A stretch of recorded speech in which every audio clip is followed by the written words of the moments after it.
Hi guys, welcome back to my channel. તો આ છે મારી ફેવરેટ ખીચડી જે રાતની પડેલી છે અને આજે છોકરાઓ છે નહીં કારણ કે દાદાના ઘરે ગયા છે. તો મારી એકલીને જ જમવાનું છે, તો મારી એકલી માટે હું જે પડ્યું હોય છે એ હું ચલાવી લઉં છું ઘણીવાર. અને ઘણીવાર બનાવું બી છું, એટલું બધું બી હું કોમ્પ્રોમાઇઝ નથી કરતી. મને ઈચ્છા પડી એ રીતના હું બનાવીને જમું છું, પણ બધી વસ્તુ ઘરમાં અવેલેબલ હતી.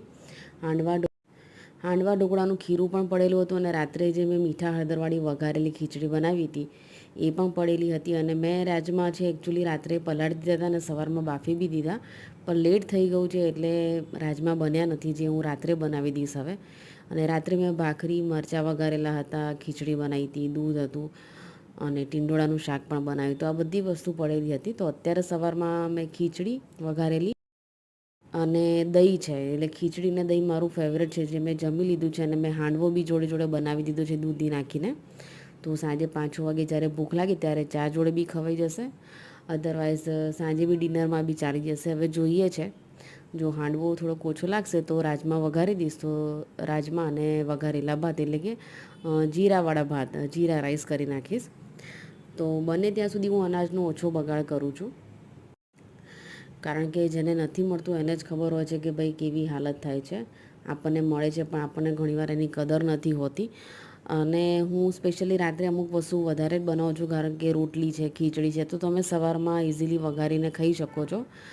તમને નાસ્તા જેવું એક મળી જાય છે. અને મારા મમ્મીના ઘરે તો અમને પહેલેથી ટેવ જ છે, અમને કોઈ એવું છે નહીં કે ભાઈ અમે રાતનું ના જમીએ, સવારનું આટલા વાગ્યાનું ના જમીએ, કારણ કે આપણને જે જમવાનું મળે છે ને એ બહુ મોટી વાત છે. અને જ્યારે બી આપણે રેસ્ટોરન્ટમાં જઈએ છીએ ત્યારે બી આપણે પૈસા આપીને વાસી જ ખાઈએ છીએ. કોઈ આપણા માટે ફ્રેશ ગ્રેવી નથી બનાવતું.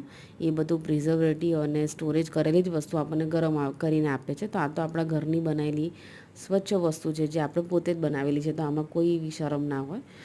તો બસ હું આવી રીતે જે મારી વસ્તુ વધે છે આવી રીતે જમવાની, તો હું એનો રીયુઝ આવી રીતે કરી નાખું છું.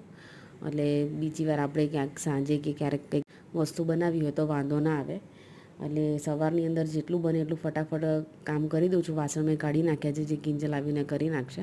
અને હવે બીજું વધારાનું જે કામ છે, કપડાં વાળવાનું છે, કચરા પોતું છે, ઝાપટ ઝૂપટ છે, અને દીવાબત્તીને એ બધું થઈ ગયું છે સવારમાં.